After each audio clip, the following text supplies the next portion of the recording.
Hi there, I'm Michelle the Painter from Berkshire Paint and Sip, and this is Paint and Sip at Home.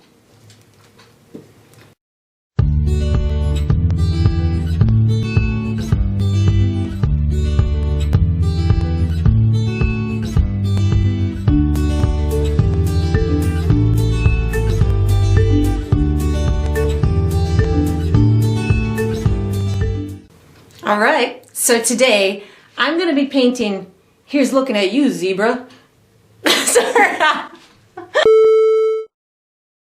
All right, so today I'm going to be painting Here's Looking at You, Zebra, and I'm going to be sipping on a little spiked seltzer.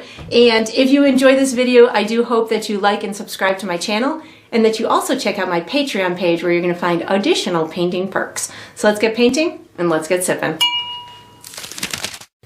All right, so for my materials today, I'm going to be using a stretched and primed 16 by 20 inch canvas. If you're painting along with me, you can certainly switch up the size, but that's what I'll be using. I'm going to be using acrylic paint today. My colors are titanium white, burnt umber, which I'll call brown, Mars black, burnt sienna, which I'll probably call rust, and I have deep yellow. And of course, you can switch up these colors if you'd like, but that's what I'll be using. For my tools today, I have a standard number 2 pencil, and then I have 3 brushes. I have a 1/2 inch wide flat bristle brush.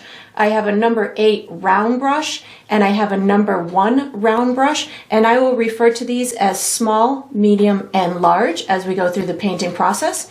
If you're painting along with me, you'll probably want a cup of water for washing your brushes, as well as a paper towel for drying your brushes. And down below this video, I will be providing you with a couple of additional resources that can help you through your painting process. One of them is a link where you can purchase the same exact paint kit that I'm using, from the large canvas to, you know, the fancy palette and the brushes and all that good stuff. So that's down there. There's also a link where you can download a free image of the final painting, so you can print that and use it as visual reference as you go through the painting process. And there's also written step-by-step instructions there for you as well. And that's all we're going to need today. All right, so what we're going to be doing for the next step is we're doing a basic outline of our head. So I'm going to be using my pencil. I'll give you a couple of markers. We'll connect those markers, and then by the time we're done, we'll have a nice, simple, and easy to follow outline to color in. So I'm going to find myself at the top of my canvas about my halfway mark, and I'm going to make myself a marker there. Then I'm going to come over to the top left-hand side. I'm going to come in maybe about 2 1/4 inches, make myself another mark. I'm going to come directly below this one, and I'm going to make another one at the bottom of my canvas, only I want it to be a little bit further in towards the center. So you could use your pencil or whatever you want as a measuring tool, just to make sure you're about maybe 1/4 inch to 1/2 inch further in towards the center on this side. And then for this one, I'm going to come straight down, and I'm going to come in this way, maybe about 1 inch or so, make myself a little bit of a marker. Then on my right-hand side, I'm going to come up or down about halfway to my canvas, something like that. Now I'm going to connect my dots. You should have 5 of them. So I'm going to take this one, and I'm going to connect it to this bottom dot. This one's going to be connected to here, and then this one's going to be connected to here. So about 1/3 of the way down my canvas is about where I'm going to make this into an arcing motion. I'm going to have it coming in from here about 1 inch. And so as I'm doing this arcing motion, I don't need it to come out very far, maybe about 1 inch or so. And then at about that 1/3 of the way, that's when I'm going to start kicking it back to the inside dot, or the dot farther down. So I'm going to do the same thing over here. I'm going to bring it out just a little bit, maybe about 1 inch or so, and only about 1/3 of the way down my canvas. And then I'm just going to start bringing it in a very slow arcing kind of motion. It doesn't have to be super straight. It can have some movement to it. And then I'm going to connect this marker to here. And how I'm going to do that, I'm going to do kind of like a slope for its back, and then I'll give it a little bit of a hump as I get towards that marker over there. So I'm just kind of coming down here. This is the back of the neck, the zebra neck, something like this. And then as I come in through here, I'll just give it the hint of a little bit of an arc. So nothing nothing major, and you can see I'm obviously just sketching here. And then I need to mark out where I want my eyes to be. So I'm going to be about at this third of the way down my canvas, and to figure out kind of where that is, if you eyeball your halfway mark, you can eyeball your quarter-way mark, and it's somewhere in between those two. So somewhere about here is where I'm going to start my eye marker, so to speak. So I can come over to the right hand side. These don't have to be exactly the same height, but if you get them kind of close, that would work. That's going to be about the top part of my eye. And then what I'm going to do is I am going to come down into where the nose is here. I'm going to make 2 more markers that are going to be about an inch inside that nose, somewhere here and here, like that. And then I'm going to connect this dot to here with a long kind of arcing motion. So something like this. And I want it to kind of be a little bit more narrow in the bridge of the nose and come out just a little bit at the bottom of the nose. So something like this. And then something like this. And again, it doesn't have to be perfect, but something like this will help us through the process. And then I'm going to come down, maybe I would say about an inch or so, and give myself a curved inside line like this, and a curved inside line like this. And now I want to chop off a little bit of this corner. So I'm just going to come like this and do a little dip like that, and a little dip like this. So I want the bottom part of my eyes to have a little dip before it breaks its way into here. So I've got my eye here, a little dip here, and then if you want, you can erase this little tiny corner in through here. And that is all we're going to do for our outline. So you can put your pencil away, you can take out your large brush, and get ready for the next step. All right, so what we're going to do for the next step is we are painting the background and the first layer on the eyes. So I'm going to be using my big brush, and I'm going to be using black paint only. And really all I'm doing is just a nice kind of solid coat of black paint. These don't even have to be perfect along the edges because we're going to be adding all kinds of detail to them. This is just giving us a nice base coat that we'll be able to build our beautiful zebra eyes on top of it. So now that I've got that painted in, I'm just going to paint these 2 sections along the sides of the head, and I'm just using black paint because I really want the star of the show to be my zebra. So I want this background to just kind of fade into the background, I guess, and be complementary to the head. So that's why I'm choosing to do black, but you could certainly do any color that you would like. And I'm just going right up to the edge of my outline. You could certainly do a nice clean line up to the edge, but I'm keeping mine a little bit on the messier or softer side because I know that the edge of the face is going to have a lot of softness, and we're going to have a big shadow on this side, so I don't really need it to be perfect. And same thing with over on this right hand side. I don't have to have it 100% executed because this is really just going to be the background for the mane, so I don't even need the detail to be perfect on it. But if you feel that you want a nice solid coat, you could certainly do a second layer to it if needed. But again, I'm just going to be using this as the background for the mane, so I can certainly not have a perfect coat. And then we're going to be using the same brush for the next step. So once you've got this done, you can wash and dry the large brush and get ready for the next step. All right, so what I'm going to do for the next step is I'm doing the base coat for the body and the face. I'm going to be using my large brush, and the colors I'm using are black, brown, and white. So I know that zebras are associated with being black and white, but I want mine to have a little bit more realistic of a look to it. So I know that there are There's gray tones, there's shadows, there's brown tones within that white fur. So I am going to be utilizing that knowledge, and I'm going to be making it a little bit darker down at the bottom. I'm going to be using, later we'll put a shadow on the side of the face, but right now what I'm going to do is I'm going to concentrate on making my body a little bit darker than my head. And how I'm going to do that is I am going to be putting a little bit of black, a little bit of brown, and a good amount of white on my brush all at the same time. I'm going to start on this right, or the left hand side of the body, but the right hand side of the face within the body. I'm going to be making my darkest tone down here in the bottom left portion of this section of the body. And you can utilize a circular brush stroke, you could utilize a left to right.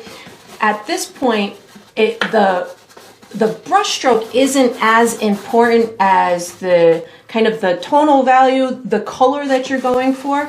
So we are going to be adding, of course, all of the stripes on top of the animal. So this base coat that we're putting on right now is just that. It's just the base coat. So you can see I'm going right up to the side of the face right now, just to make sure that I've got a nice color in through there. I think I'm going to back off on my black and utilize more of the brown and the white right now, just to get it more in that warmer tonal value, as opposed to a cool gray, which is kind of what this bottom portion is. Again, just white and brown is where I'm going towards the top. And then once I've got this entire section done, then I'm going to focus, I'm going to move to the face. And the face, I'm going to be using more of just my brown and white as opposed to black. And that's going to bring it into a warmer value, which will make it look closer to us. So that will give you an illusion that you're just creating by shifting the value of your color. And it's okay if you run into your black paint up here, because that's going to be just, again, the base coat for the mane. And you can, if this first layer isn't perfect for you, and if you want to do a second layer, you're more than welcome to do so. I'm not quite sure if I'm going to do a second layer. I'm just going to let that dry for a minute. When I move to the face, I'm not washing my brush. I'm just utilizing white and brown. I know that the left-hand side is going to be the darkest for me, so that's where I'm going to start, just because I want to make sure that I, if I have too much paint on my brush or too much darkness on my brush, I'm in a safety zone over here on the left-hand side. And I'm just probably going to use a vertical brush stroke as I go through the face. When it comes time to where you get to the nose portion that we've outlined, you will most likely be able to see your outline right underneath. And I can detect mine. I don't know if you can detect it on camera or not, but if you lose that outline, don't worry about it. It was just meant to be a nice loose kind of guide for you as we go through the painting process. So if you lose that outline a little bit, it's totally okay. I'm going to be able to see mine a little bit because I know that my paint is on the more translucent side. And I'm just going right through the head like this. And again, I can kind of detect my nose outline. But again, if I lose it a little bit, I'm cool with that. And I'm definitely going for a lighter tone on the head than I was on the body. So just know that if you go a little bit darker than I do or a little bit lighter than I do, it's all going to work out in the long run because of all the beautiful stripes that we're putting on, as well as we will be adding a little bit more highlights and shadows and stuff like that, which will help the process along as well. So right now, again, all I'm picking up is white with a little bit of brown, not a lot of brown, just a little bit, just to make sure that I have that warmth to it or that non-bright white look to it, because we're going to want to utilize bright white for some other things that will add to the dimensional value of it. And then once you've got this all colored in, we are going to be utilizing my brush. I'm using a new brush and it seems to be shedding a little bit extra on me today. It's shedding because I'm doing an animal, that's why. It wants to get into the painting mix along with, it wants to add some natural fibers and natural fur to my painted animal here. And then once I get this all done, I'm going to be utilizing, like I said, this same brush for the next step. So you can just wash it and dry it. There we go. And get ready for the next step. All right, so what we're going to do for the next step is we're going to do the base coat for our mane. I'm going to be using my large brush and I'm going to be using black, brown, and white. And I do want to forewarn you before you start this step that you have at least this section of your canvas dry. So, you know, you could either take an extra long break if you like to, or you could blow on it, which might take you a little bit longer than you expect, or you could just whip out a blow dryer, which was my process that I chose to do. So again, make sure it's dry, large brush. I'm going to be using mostly white, but I will also use a little bit of brown and the black as well to give it this more of a natural tone. So I'm going to be picking up a good amount of white and just a tiny bit of brown and just a tiny bit of black. So again, mostly white on my brush. The zebra manes that I was looking at and that I seem to see on most of the zebra manes is they really kind of stick straight up, and if they're being blown in the wind or if it's extra long, it bends a little bit at the top. So I'm going to be concentrating on doing my brush stroke in a almost straight up motion. I'll bend it a little bit at the top, but what I'm going to do is I'm going to do it all along the edge of the body. And I'm going to just leave a little sliver of my black up top. So I'm going to kind of wet an area like this, and then I'm going to almost use this fun upwards motion. And at times it's going to be almost like a dry brush kind of technique. And if you don't get it exactly as mine, it's all right. It's not intended to be perfect. It's really just intended to look rough and like hair, or is it hair or is it fur? I think a mane is technically hair. I could be wrong on that. But I'm not using a ton of paint because I don't want it to look all like a solid color. So I am just using a little bit at a time. I'm going to bring this all the way up, and you can see it really looks nice and streaky. And then right about in through here is where I'm going to start giving it a little bit of a curve, not a lot, but again, I want to keep that streakiness to it. So that's why I'm not using a lot of paint, and I'm almost using like the edge or the end of my brush. And if I get some spots that are a little bit thicker than others, awesome. But I want it to be nice and kind of almost translucent along those edges. Yeah, that's looking pretty good. And then we are going to be switching to our medium brush for the next step. So once you've got your base coat on your mane, you can put the large brush away, take out your medium brush, and get ready for the next step. All right, so what we're going to do for the next step is we're putting our stripes in place on the main body part. So I'm going to be using my medium brush, and I'm going to be using just black paint. So again, I want this to look pretty realistic. So I know that there is some form to the body or shape to the body. So in order for us to give the illusion of that, what I'm going to do at the top of my stripes is I'm going to give them a little bit of an arc, which will tell the viewer that they are kind of going around, I don't know if it's the spine or that top part of the back, that they're coming around like that. And then as they make their way down towards the body, they'll have a little bit of movement too. But my main thing is to give it just a little bit of an arc right there at the top. So I'm going to be using black paint. I'm going to have several on the main part back here, and then as they work towards their head, they're going to get skinnier and skinnier and maybe come along underneath where that chest part is. So I'm going to start in my center and do kind of my main one first. Oops, just making sure I have the right amount of paint on my brush. So somewhere right, maybe in the middle of the back, I'm going to give it just a little bit of a curve in through there.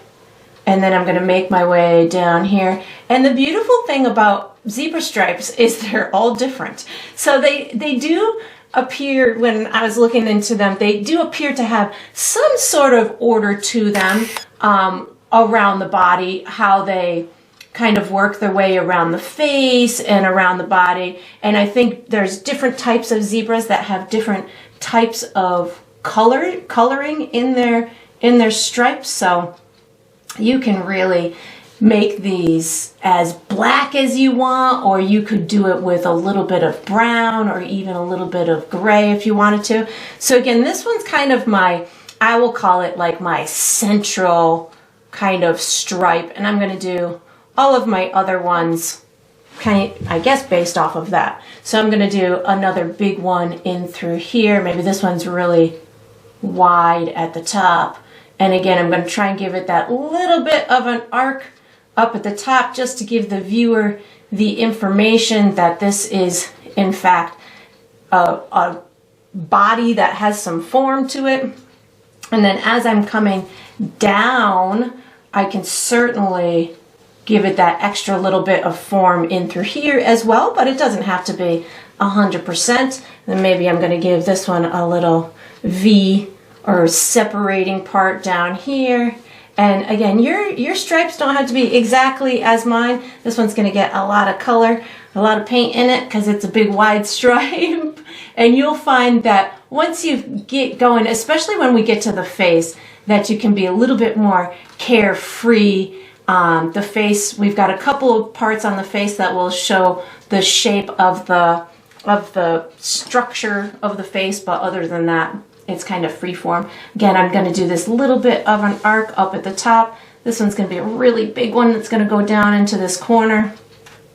I'm going to leave a little sliver of the white of the, well, whitish color of the animal along that back portion, just to lead the viewer's eye off the canvas like that. And you can see my edges are not perfect on my stripes. They're just having some fun here. I think I'm gonna do, let's see. I think I might want this one a little bit wider. I'm gonna make this one just a little bit wider in through here, just so it can definitely be a central kind of one. And I think I'm gonna be putting a word in this one too. So just widen it just a little bit. There we go. And then maybe, let's see, I'm gonna have another one maybe in through here. As I'm getting up the neck in through here, my curve is not going to be, you know, as dramatic. Maybe it's more dramatic down at the bottom where it's going towards that under the chest. So I'll do this one in through here, and you can see the width of my stripes is not mathematically perfect along the way. It's just a matter of getting that visual look to tell the viewer kind of the shape of the body. So something like this. And of course your stripes could be wider or thinner. I think I'm going to have a nice big one down underneath here. So something, yeah, this one's going to be a nice big one that's going to go right underneath that chest. And it's going to add some good elements for that face to pop out. Maybe it's going to get skinnier up at the top. So something like this. And again, have fun with this. You can make these stripes, again, as kind of chaotic as you want. I think this one's going to be in the middle here. Maybe we'll put this one. Maybe this one will start in the middle. It doesn't always have to start on the other side. You can have it starting in the middle. These are going to get skinnier and skinnier as they're coming towards this face. So then maybe I'll have one on the other side of the eye, something like this. And right now I'm not pressing hard with my brush, so I can get just these little tiny, more slender lines. If as you are working towards these more slender lines, if you feel that you need to bring out your small brush, please feel free to do so. Don't feel like you've got to, you know, muscle through getting these skinny lines on here without without a small brush, you can certainly do that. And then we are going to be using the same brush for the next step. You don't even have to wash it. So once you've got your body stripes on here, you can just take a break and get ready for the next step. All right, so what we're gonna do for the next step is we're gonna be putting the stripes on the forehead and the nose. So I've got my medium brush and I'm gonna be using black paint, and we're gonna make some strategic marks and base stripes, so that way we have a building point, and then I'll kind of guide you through making some fun zebra stripes. So what I found was there's a central kind of forehead point in the zebras that a lot of their stripes kind of seem to be localized and have a meeting point. So I'm going to come about halfway into my head, and I'm just going to kind of give myself a messy marker that's maybe about, I don't know, a half of an inch wide and maybe about 2 inches long.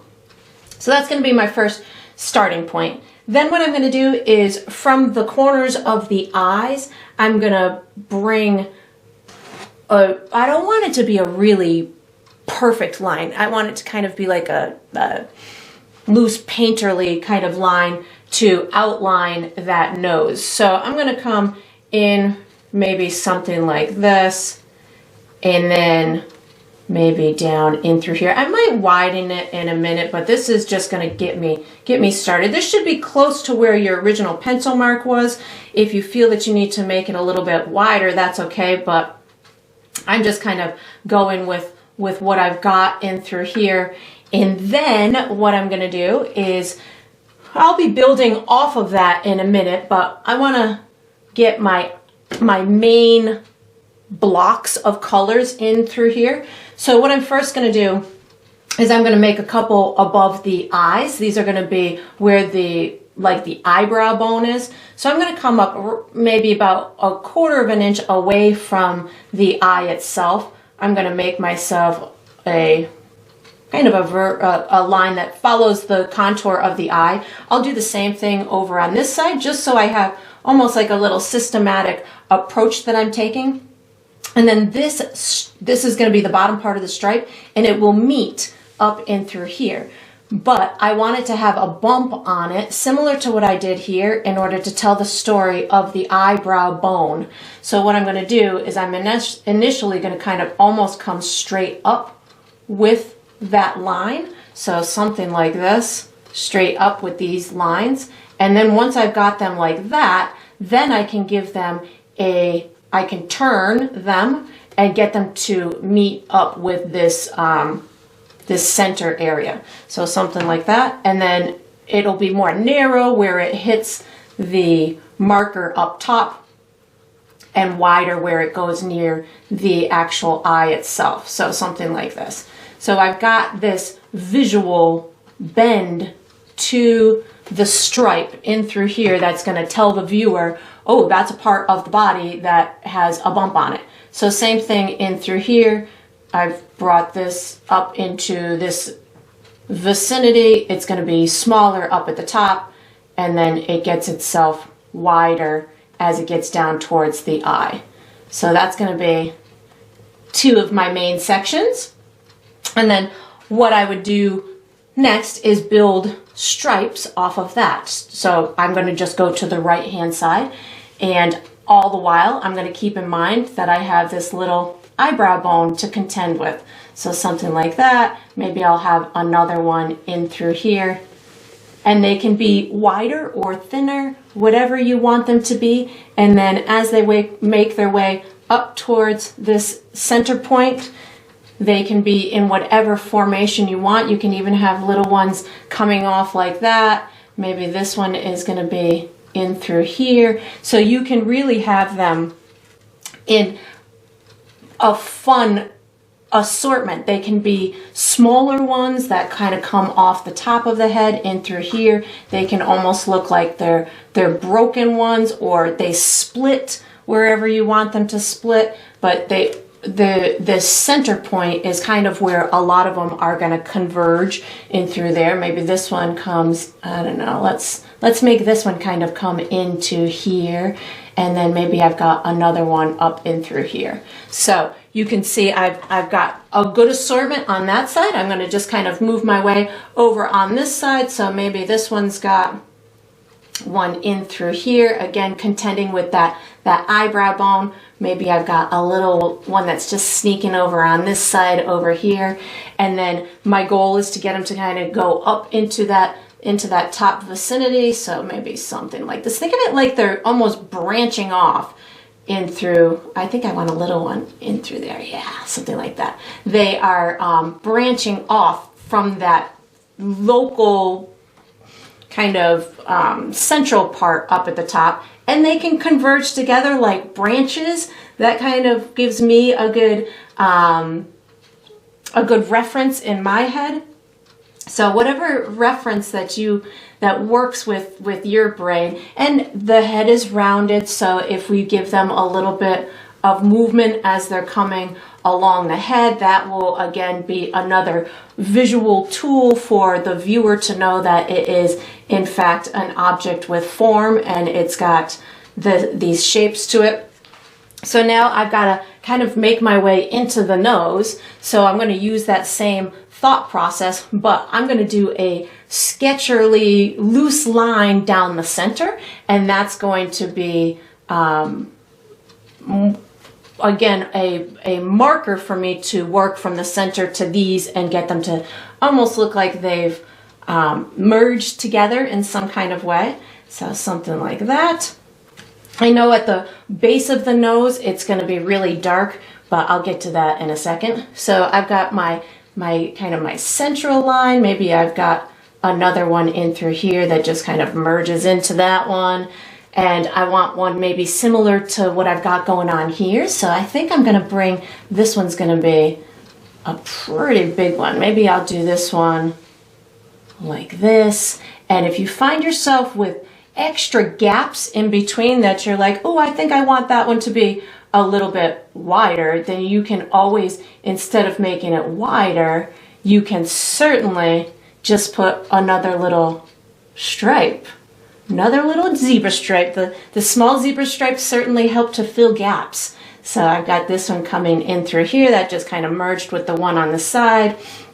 Let's see what else. I've got maybe another one coming in through here and coming down into the nose itself.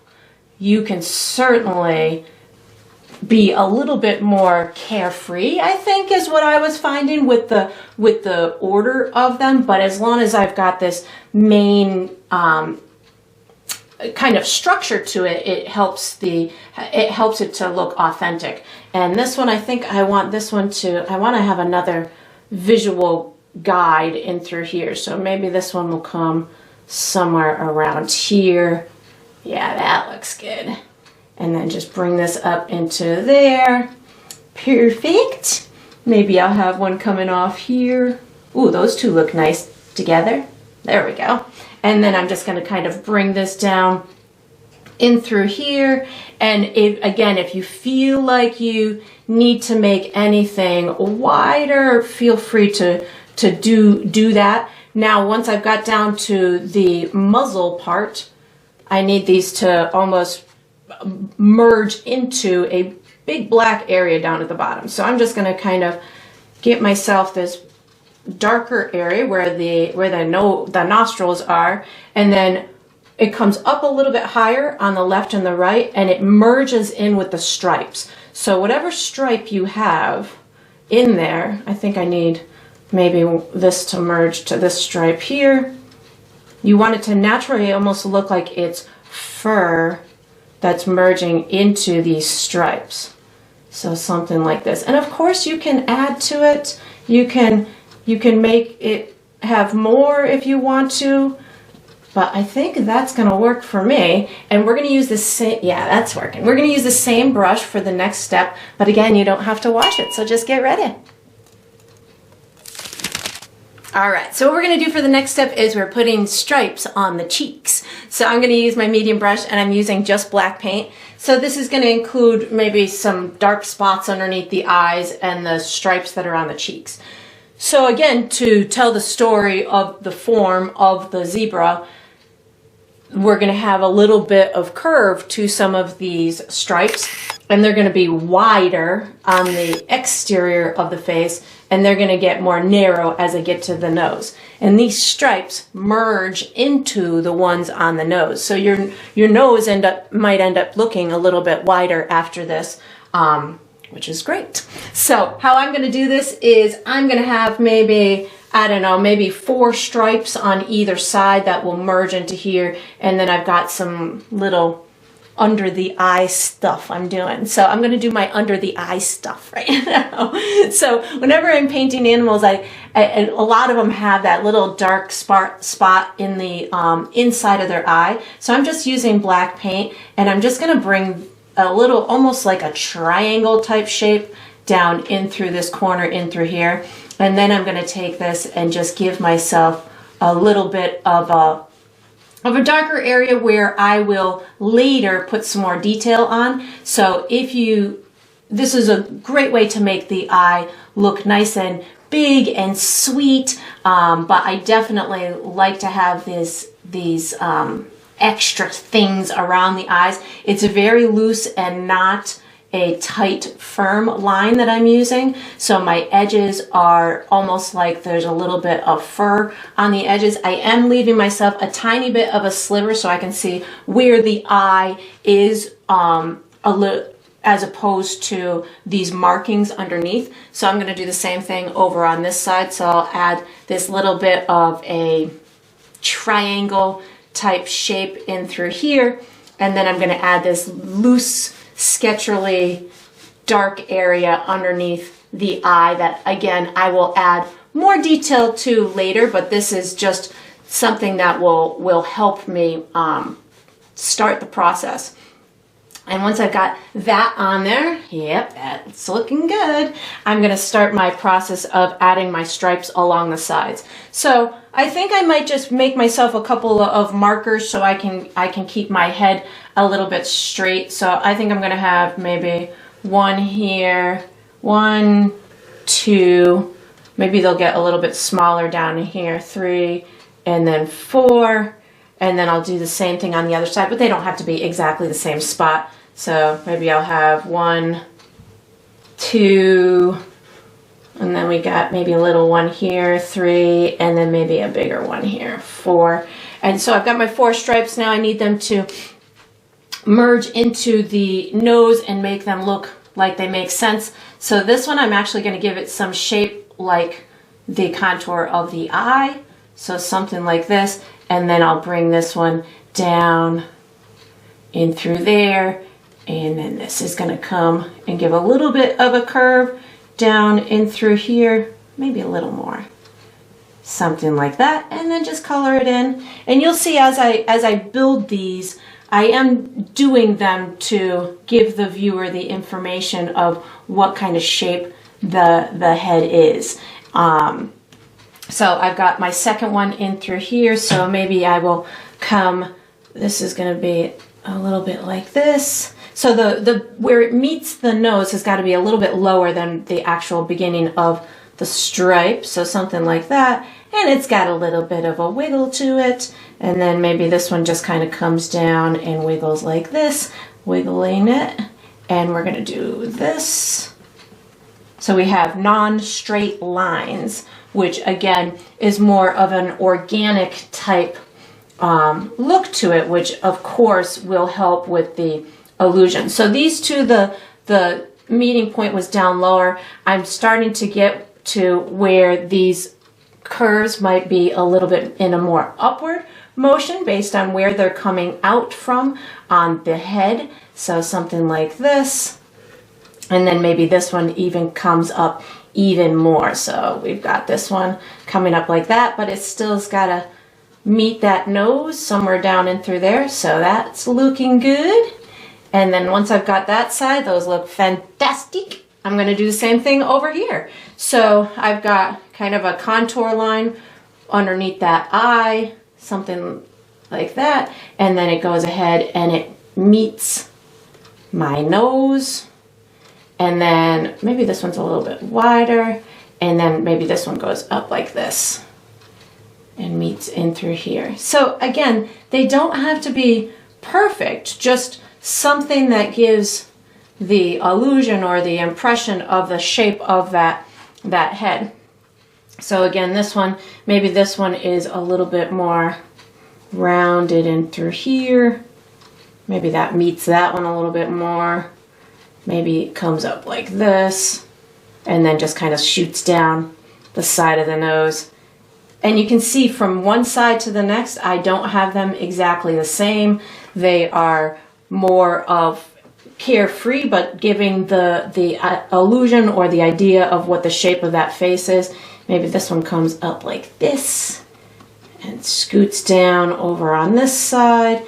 I almost think of, like, for those of you who know what a birch tree is, it's a white tree with black markings. I kind of, when I'm painting these zebra stripes, that's, my head is going to make it like the birch tree marks, just very organic and kind of on the messier side, but with a little bit of order to it, if that makes any sense. It makes sense in my head.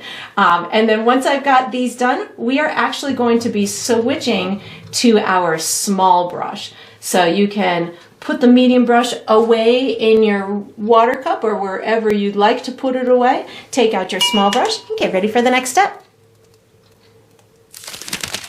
All right, so what we're gonna do for the next step is we're doing the first layer of our eyes. So I'm gonna be using my small brush and I'm gonna be using a yellow and rust. And how I'm gonna do this is I'm going to keep my mind from knowing that my colored part is down in this bottom half of the eyeball part, not in this little black part that we just did, and not up at the top. Because we're going to have eyelashes and all kinds of other stuff up at the top, so you want the colored part to be down here. I'm going to be using yellow paint to start, so I can have the center of that part the brightest. I'm going to leave a little bit of darkness down at the bottom, and I don't need to bring this color all the way to the edges of the eye. So I'm going to do yellow first, then I pick up a little bit of my rust and get those two colors to blend. So I want it the lightest in the middle and the darkest along the edges. And I do not use a lot of paint on my brush, so it almost dries on the fly, and I can get it to just kind of blend into the darkness. If you use a lot of paint and you're having difficulty blending it, just kind of back off for a minute, let it dry.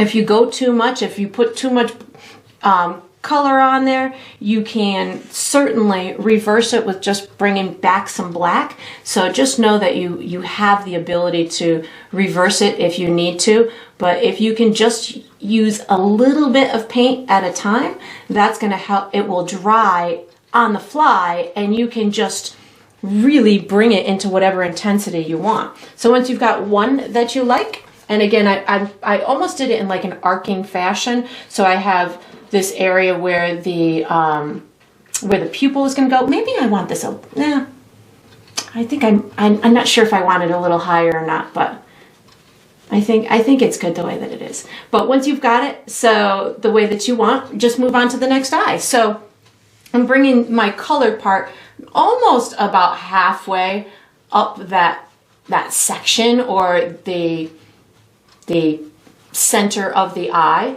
And I'm doing it almost in like an arcing kind of formation. I'm doing it lightest in the center, and then I'm bringing that rust color over on the edges so it fades into the darkness. And I don't need it to be super bright. It will turn way darker as it dries. So just know that you can get it to blend right into that black as if it's going right into the shadow. And again, if you're not successful at getting it blending on the fly like this, just give it a minute, let it dry. On this left hand side, you can get the exterior of the eyeball to start emerging from the darkness because you're putting that lighter color on there. And I just kind of keep switching. Like right now, I just put a little bit more yellow back on my brush to get that center area a little bit brighter. And I just kind of keep adding these very thin layers on it, and they dry really nice and quick for me, and I keep just adding them until I get it into the brightness intensity that I want. And then we are going to be, let's see, what are we going to do? We're going to be switching to our large brush for the next step. So once you've got your colored part on your eyes, you can wash and dry your large brush and get ready for the next step.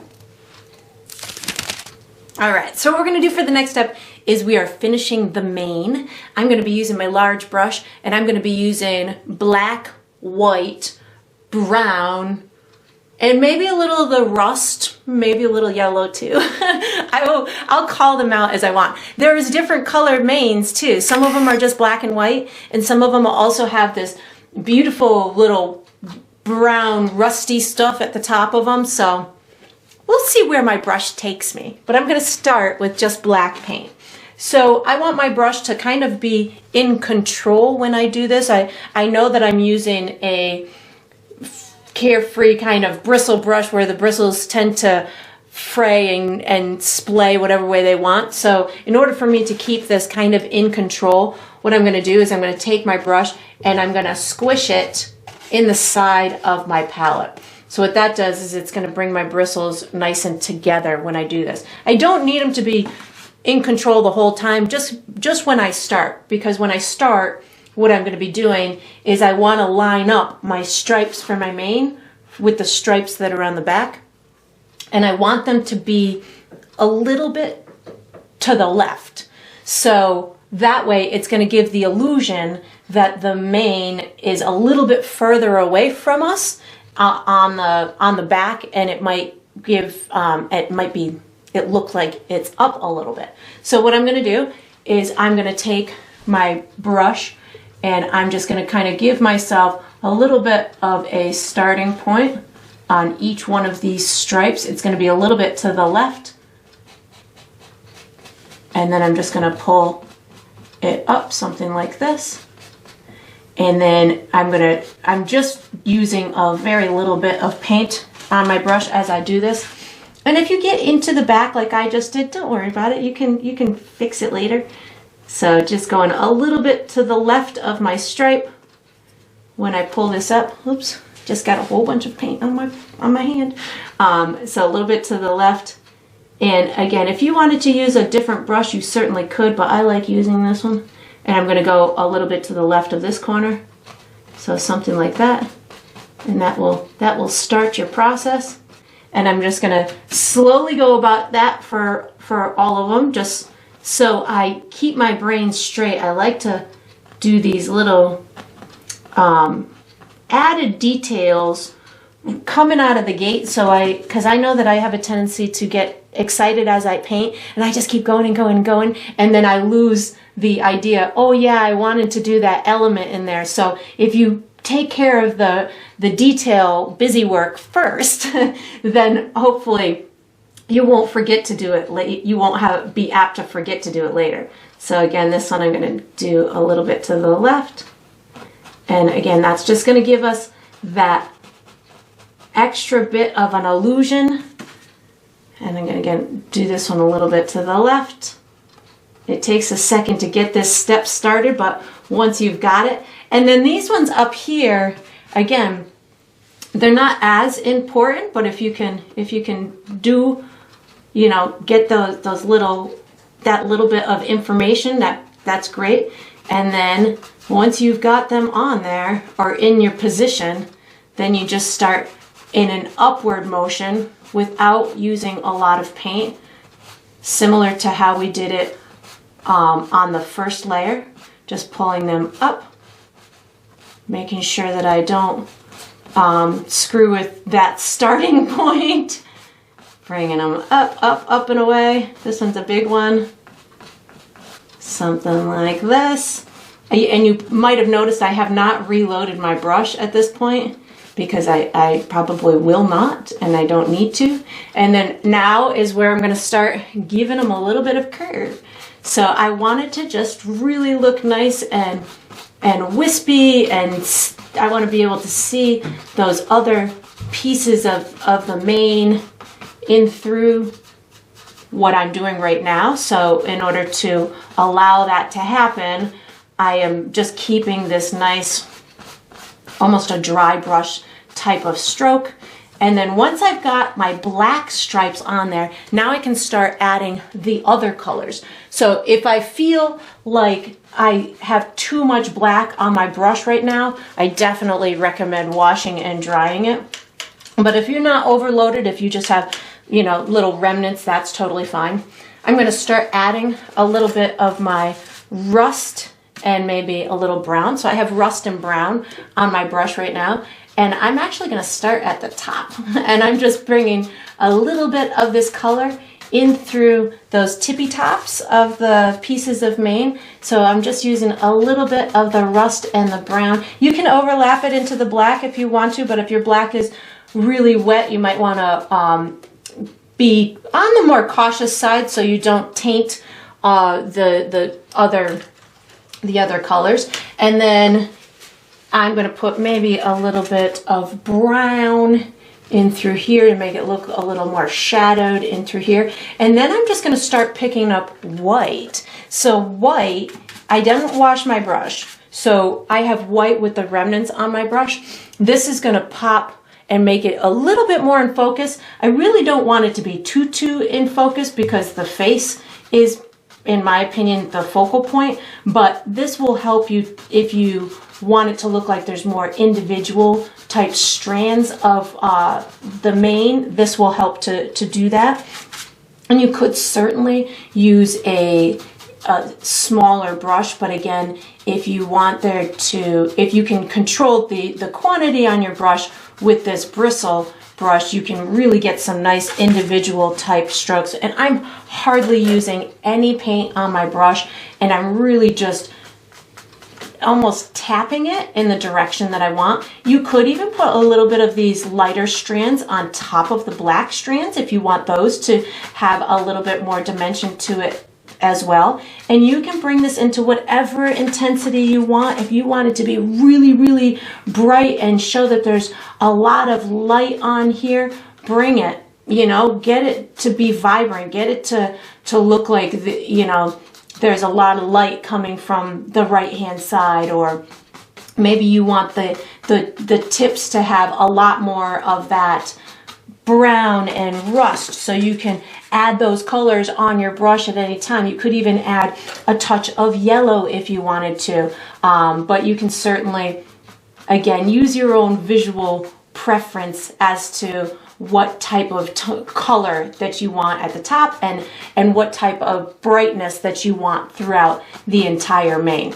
And then we're going to use the same brush for the next step. So once you've got your mane all nice and painted on here, you can wash and dry this big brush and get ready for the next step. All right, so what we're going to do for the next step is we are placing the highlights and shadows on the body and on the face. So I'm going to use my large brush. The colors that I'm using are black, brown, rust, and white. And how I'm going to do this is with a very little bit of paint, and you might find that at times you might want to use a touch of water as well. We're looking to put almost like a shadow on top, but we want it to be translucent so we can see underneath. So what I'm first going to do is pick up a teeny tiny bit of black. Be careful of the black because it can really get away from you. So just a teeny tiny bit on the end of my brush and a teeny tiny bit of brown on the end of my brush.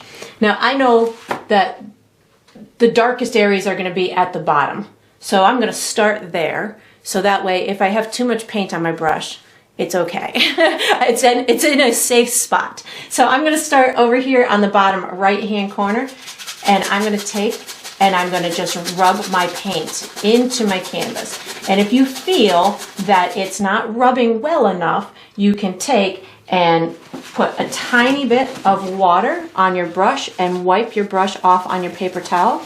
And then you can utilize that bit of water to just almost blend it in with the surrounding areas.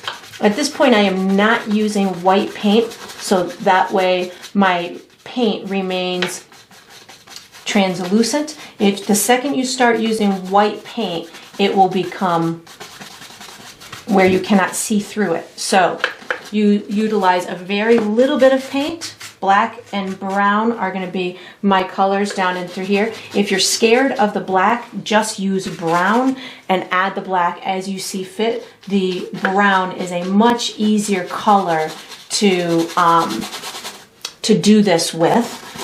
However, it may not give you the dark intensity that you may need. So I'm going along the face, on the body, and I'm going right over my black stripes because I know my paint is see-through, so you'll be able to see those black stripes underneath my paint.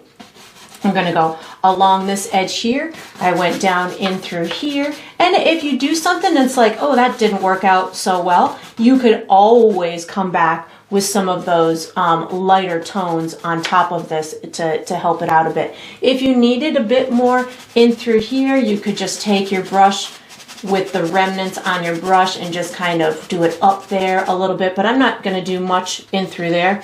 I do want a nice shadow over here on the left hand side, so I'm going to start with the black and the brown down at the bottom, and as I work my way towards the top, I will be using just brown. So again, I have black and brown on my brush right now. I want this little section of the face to almost disappear on within my side of my canvas, this dark side. So I'm going to get it to go pretty dark. Now I'm putting more brown on my brush, and I'm going to go all along this left hand side of the face. I've got my paper towel at the ready, so if I feel like I have too much paint, I just wipe it off on my paper towel. And I'm going to go underneath this eye a bit because I know that this entire left hand side of the face would have a bit of a shadow to it. You can see it's emerging. It's starting to get nice and three-dimensional here. And if you feel like you went, your brown maybe isn't as translucent as mine, if you felt that you needed to come back with the black on top of on top of your shadow area, you can certainly do that. And I'm going to go ahead and do this top left hand side up here. So I'm just reloading my brush with brown paint. I'm bringing it all the way to the black area of my canvas, this side. And then I'm just going to kind of loosely just blend it into the rest. And then this area in through here, I'm actually going to be using my rust and my brown. So I just picked up a little bit of rust, and there's this beautiful coloration that is in the center of the zebra's forehead. So I'm just adding, I had a little bit of rust and brown on my brush, and I'm just using this dry brush technique to kind of get it to add that bit of color in through there. That's looking nice. And then I need a highlight. So I'm doing my highlight on the ridge of the back, as well as on this right hand side, as well as those eyebrow bones. So I'm going to recommend that you use your dirty brush, a tiny bit of white, and a little drop of water. So I am just picking up a drop of water with my brush like this, and when I go to do this, I'm going to just kind of keep working that paint until I feel that it is smooth enough. The paint, white paint, will be whiter when it's got more water in it. So as you're doing this, your first brush stroke, if it's really, really bright on you, don't panic. Just kind of keep lightly working it through, and don't push hard. You're going to be using a very light, almost like a feather type brush stroke. If you start to push hard, what'll happen is you'll lift the paint off of your canvas and you'll have like this weird outline thing. So I have watered down white and whatever the remnants of my other colors were. I'm going to do this on the spine like this, and you can see how vibrant it is right now. I'm staying a little bit away from the edge, the top edge, so that way it gives it, again, the illusion that it's going around the corner. And as it's drying, I'm going to wipe my brush off on my paper towel, and I'm going to be using a really light, almost feather type brush stroke on this. And again, I continue to wipe my brush to, I'm in essence kind of drying this paint on the fly. So I am manipulating it with a very light brush stroke to get it to dry with my own brushing of it. And I'm just going to kind of keep doing this until I feel like I have it in its softness as much as I want. And if you feel that you need to make it lighter or bring in more of the black on the stripes, feel free to do so. Then I'm not going to pick up any of the browns again. I'm just going to pick up a little bit of that white so I can put some of these highlights on the side of the face and on the eyebrow bones, and maybe on the bridge of the nose too.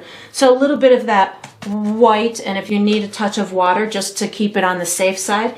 And I'm just going to go down the right hand side of the face, more of that dry brush technique. This is a little bit more intense on the light color than I did over there on the white, I should say. But if you wanted yours to be a little bit darker, you could certainly use the remnants of, you know, brown again. I want some on this eyebrow bone, so I just picked up a little bit of my watered down kind of concoction, and I'm just going to put a little bit on here. And it's a great thing, this black, because again, if you feel that you go too far or too light, just bring back some of the black. It doesn't need to, it's a very easy correction. So I'm going to do that there, and then maybe a little bit over on this side. This side doesn't have to be as intense because it is in the shadows. So I've just got a tiny bit of paint on my brush, which is perfect for this section. You might have a little bit too much water because it doesn't seem to be staying on me. Oh, there we go. And then I'll put a little bit on the bridge of the nose. So again, just my kind of watered down white concoction, and I'm putting this along the bridge of the nose just to kind of pop it out a little bit. And again, if you feel like you've gone too far, you can just add a touch of water to your brush, or you can bring back some of those black stripes. Yeah, this is looking nice.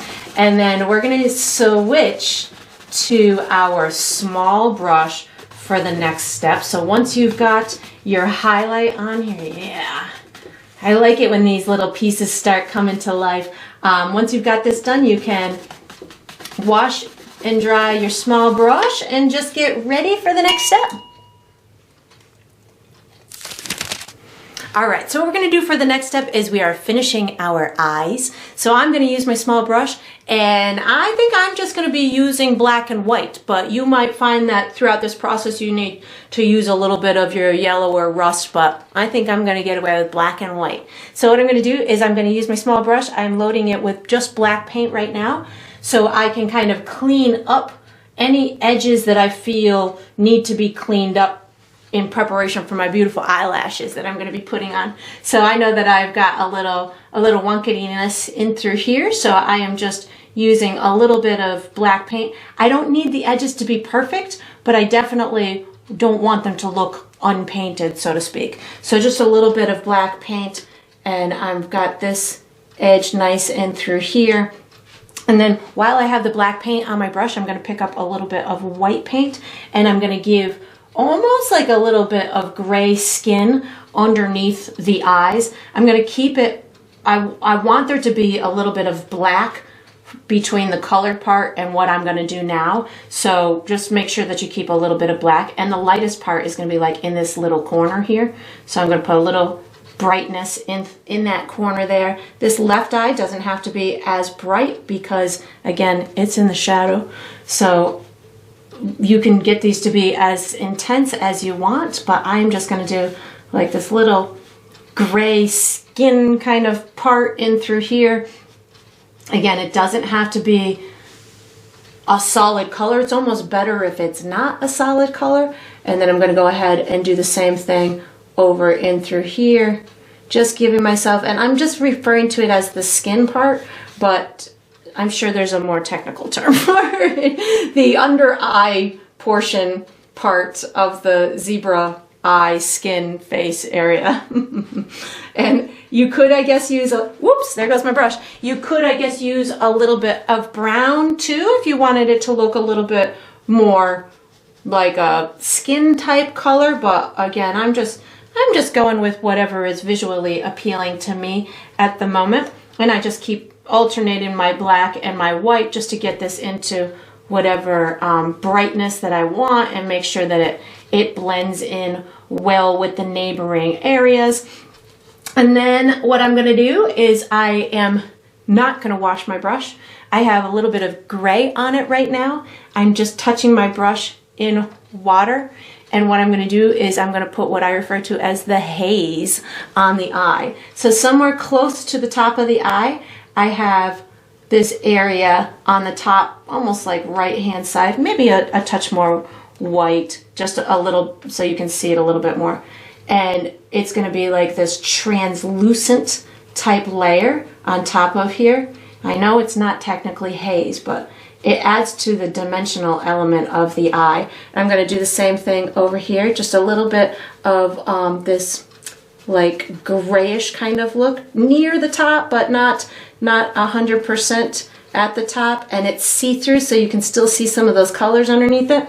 Then I'm going to not wash my brush. I'm picking up some white paint. It's not watered down or anything either. I'm going to add the sparkle to the eye right now. So this is going to be probably about a 1/2 inch to a 1/4 inch away from this top area in through here. And I want to tell the viewer that the eye is round. So one of my sparkle areas is going to have a little bit of a curve to it.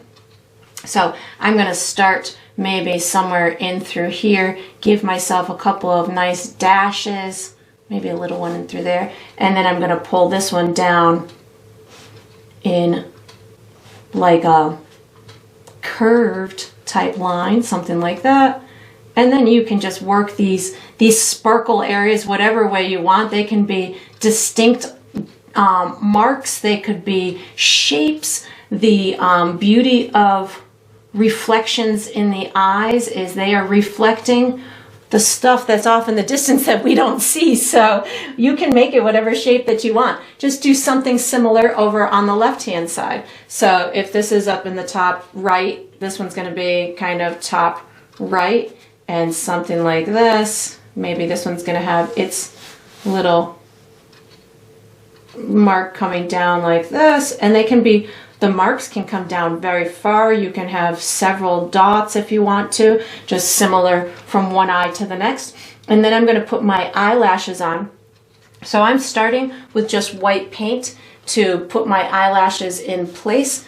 They usually go down in front of the eye a little bit. So I want mine to do the same. And if you feel that your brush is maybe not pointy enough or it's not fluid enough, you can certainly add a little bit of water to your brush, and that will help you to make these more fluid type smaller lines. And you can see I have them coming off at different angles. They're coming right below this black area, something like that. And you can have them as long as you want. You can have them as short as you want. They can cross over in front of that eye a bit. That makes them look really nice and natural. I'm starting with the white first, just to give it that bit of highlight. And then I'll come in with some black too. And I've got mine all different lengths. I'm going to make them a little bit shorter as they come towards the inside of the eye. And again, black is beautiful. If you make a mistake with the lighter colors, you can always bring the black back. So don't be alarmed if you do something you're like, oh my god, it was too bright, there's too much. So I've got my white ones on. Now I'm going to I just rinsed my brush off a little bit. I'm going to pick up some black, and I'm going to do some black ones in between, or just along with the white ones. I don't need to do too many. This just almost gives you the little shadows in between. It's going to look a little bit, make this eye look a little bit better, because I'm going to put some in front of the little sparkle that we put in the eye. So you're going to see some dimension here once I start putting these black ones on. And then we are going to be using this same brush for the next step. So once you've got all of your beautiful eyelashes on and your eyes are twinkling as much as you want them to, you can wash and dry this little brush. Yeah, that's looking good. And there we go. Get ready for the next step. All right, so what I'm going to do for the next step is I will be painting inspirational words on my zebra's body. This is a completely optional step. If you love your painting the way that it is, you don't need to do anything further, except for sign it, of course, but we'll do that in the next step. I'm going to use my small brush. The colors that I'm using are black, white, and brown. And for me, it's going to be the easiest for me to turn my canvas sideways. So I'm going to turn my canvas like this, and I'm going to be putting my words in these stripes in through here. And I don't want this to be super obvious to the viewer, maybe from a distance. I don't want these words to be the focal point, so I'm going to be making them like a grayish kind of color. So I'm going to be using my small brush. I will be using brown, black, and white, and water. So it's going to be the easiest for me to have my paint watered down, so that way I have a nice fluid brush stroke, and if I, need to change it or anything, it'll be nice and fluid and easy for me to do so. So now that I've done that, I've got the color that I want. I'm just going for a watered down kind of brownish gray type color. Once I've got what I want, I am going to be just picking some words. So I'm going to be doing dream in this one in through here, and I am going to try and keep it, to the shape of the body a little bit. You can certainly utilize your own penmanship, or you can, make it fancier. I'm just going to make mine really, bendy, I guess. I don't know if that's the right word, but something that looks like it might be part of the fur, I guess. I don't know. I'm just having fun with it. That's all I know. So there's my A-E, and now I'm going to do my A. I'm just making mine so it's really kind of subtle, but if you wanted yours to be more obvious, you could certainly utilize a brighter color. You could, thicker letters. I think I'm going to have the word hope up and through here, and I'm just bringing mine really close to the edge of the stripe. But again, you could certainly do yours whatever way that you want. I think I need this one to be a little lighter because it's going in this area up here, and I want you to be able to see it at least. So I've got my O, my P, and again, yours can certainly be the same. You can utilize the same penmanship on all of them. You can change the penmanship. You can make it fancy. You can make it block letters. You could almost make it really rough looking if you really wanted it to hide within the fur. And then this one, I think I'm going to do the word believe, because I always believe that things will work out no matter how tough they can feel at times. It always seems to, if you have that hope and you keep your dreams there, then, just believe you can do it, and you can. So we've got, maybe this one I'm going to have a big E, something like this. And you can see I'm just having fun with my letters. I'm not doing them all the same. I think I'm going to have a little E here. Hopefully I've spelled this word right. Sometimes when you're going about this, you really got to be conscious about spelling things correctly, because sometimes your brush just gets away from you and it does fun things and spells the wrong letters in your words. And then we have one tiny little step to go. So once you've got your inspirational words within your stripes of your zebra, you can flip your canvas the right way, wash and dry your small brush, and get ready for the next step.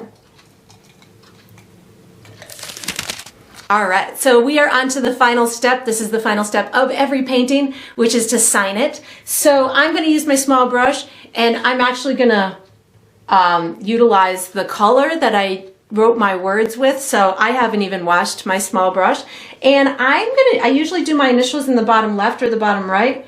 I think I'm going in one of the stripes for this one. So I'm going to just go down in this bottom right hand stripe, really small, and I'm doing my initials down here. You could certainly do your first name or the date or a symbol or whatever you would like. There's no rules to sign in your name. And that is going to conclude this painting. I hope you painted yourself a beautiful beast and it's nice and inspirational, and that you enjoyed the process, and I look forward to painting and sipping with you again sometime.